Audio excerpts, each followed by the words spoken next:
আমেরিকাতে সেই দিন আমাদের তৃতীয় দিন ছিল। এইখানে ওই যে ব্রেকফাস্ট যেরকম হোটেলে দেয় সেরকম এইখানে কমপ্লিমেন্টারি ছিল।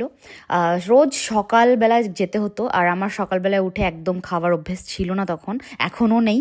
তো অত সকালবেলা আমি খেতে পারতাম না, তাই জন্য আমি নিয়ে এসেছিলাম নিচে থেকে। এর মধ্যে থেকে ফল আমার ফেভারেট, আর ডিম ফেভারেট, আর যেই দইটা দেখছো ওই দইটা দেখেই আমরা ছোবানিটা খাওয়া স্টার্ট করেছিলাম, বেশ ভালো লাগা স্টার্ট হয়েছিল। আর কিছু ফল আমরা এমনি কাপ থেকে বা আশেপাশে থেকে কিনে আনতাম। যারা আমার আগের ভিডিও দেখেছো তারা জানো কি আমাদের যেই হোটেলে আমরা ছিলাম 1 মাস মতন, সেখানে ওই হোটেলে আমাদের কিচেন ছিল। আমি এতবার ট্রাভেল করেছি, কখনো আমার ফ্লাইটে কোনো দিন অসুবিধা হয়নি, কিন্তু ইন্ডিয়া থেকে ইউএসএ আসার সময় একটু অসুবিধা হয়েছিল আমার, কেন কি তখন আমার শরীরটা একটু উইক ছিল অনেকটাই, তাই জ্বর ঠোসা হয়েছিল আর একটু জ্বর জ্বর ভাব হয়েছিল। আর আমার এখানের খাবার সেরকম পছন্দ হয়েছিল না। আমি আগেও বলেছি কি আমি ব্রেড জাতীয় জিনিস পছন্দ করি না তেমন। সপ্তাহে একবার দুবার ঠিক, একবারই ঠিক আছে।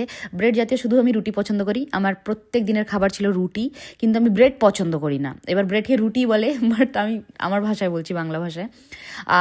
সেদিন রাত 8টা বাজছিল, এখানে অনেক পরে সূর্যাস্ত হয়। আমার এই জিনিসটা দেখে খুব ভালো লাগছিল, তাই আমরা জাস্ট একটু ঘুরতে বেরিয়েছিলাম আশেপাশে কী আছে কী নেই। গাড়ি তো খুব পরে কিনেছি, এখানে ট্রান্সপোর্টের খুব একটা প্রবলেম বলতে পারো। নিজস্ব গাড়ি না থাকলে বারবার উবের করে যেতে হয়, না হলে একমাত্র অপশন হলো হাঁটা। দেখাচ্ছে নেক্সট ব্লগে, টাটা।